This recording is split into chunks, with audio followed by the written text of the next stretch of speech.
FCEL stock, is this the right time to buy? I'm going to be answering everything around that in this brief and short 1-minute video, so watch till the end. With FuelCell, all I'm trying to tell you here is that it's 459, yeah, and it's 6% down. With this in mind, the likelihood of the price, I mean, when I zoom out and just see the pretty bearish market, I'm just like, yeah, the likelihood of the price just continuously just coming to come down, continuously melting, it's quite high. And I'm telling you this with 40,000 videos made beforehand.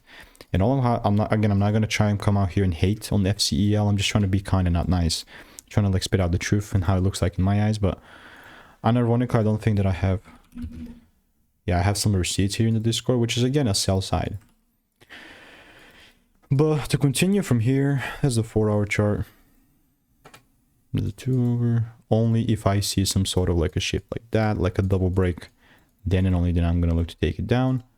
But randomly selling, it's not going to be happening. So all I'm doing in the meantime is I'm waiting. And if you want to learn how I'm making 5-10K per month without indicators, click the first link in the description, get my free emails. Goodbye.